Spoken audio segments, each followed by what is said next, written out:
tasked with maintaining open sea lanes of trade and communications. USS Theodore Roosevelt, CVN 71, is capable of projecting air superiority to all points of the globe. TR and her embarked carrier air wing aircraft serve as outstanding instruments of peace. Anytime and anywhere TR reports for duty, she brings 4.5 acres of sovereign U.S. territory and 97,000 tons of diplomacy. TR's equipment and crew are always maintained at the highest state of readiness. This enables the ship to carry out a wide variety of missions, including air warfare, strike warfare, surface warfare, undersea warfare and electronic warfare. TR also shares the task of replenishing ships at sea and performing a variety of non-combat missions, such as rescues at sea of people in distress and the transport of refugees and others in need of help. People make TR more than a mere mass of steel, cables and pipes. She is a floating city of 5,500 professional sailors from every state in the Union. It is the veteran sailor with gold on his dress blues and the young 17-year-old away from home for the first time, who provide TR with heart and soul. Leadership, training and professionalism blend each of these individual personalities toward one goal, being ready to exercise the power of TR in support of the forward presence mission of the U.S. Navy.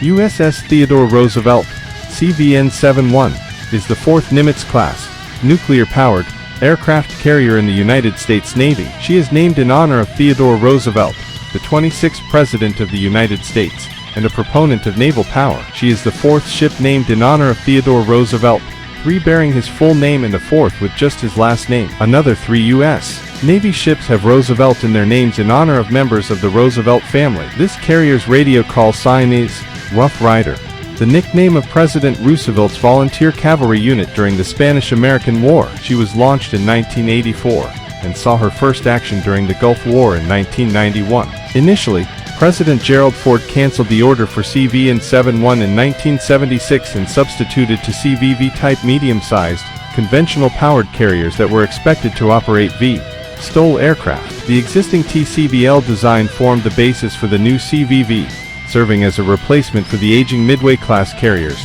while capable of operating all existing conventional carrier aircraft. This capability to operate conventional aircraft proved important as the hope for supersonic V-STOL fighters did not come to fruition at the time. In any case, construction of the proposed CVV medium-sized carrier never took place. 5. Authorization for CVN 71 was further delayed when President Jimmy Carter vetoed the 1979 fiscal year Department of Defense authorization bill because of the inclusion of this Nimitz-class nuclear supercarrier in the Navy shipbuilding program. As a result of the Iran hostage crisis, which required the increased deployment of U.S. carrier battle groups to the Indian Ocean, President Carter reversed his stand on Nimitz-class nuclear supercarriers, and CVN 71 was subsequently authorized under the 1980 fiscal year authorization bill for the U.S. Department of Defense.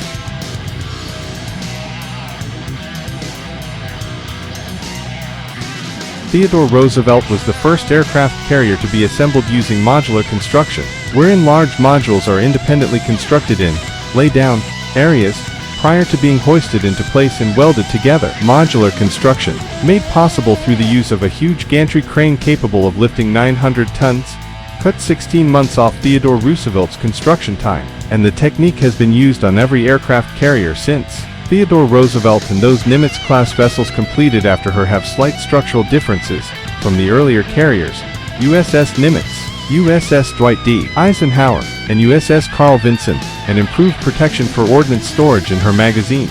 Theodore Roosevelt's history began on the 30th of September 1980, when a contract was awarded for Hull 624D to Newport News Shipbuilding. Her keel was laid down on the 31st of October 1981, with Secretary of Defense Caspar Weinberger initiating the first weld. On the 3rd of November 1981, Secretary of the Navy John F. Lehman announced that the carrier would be named for Theodore Roosevelt.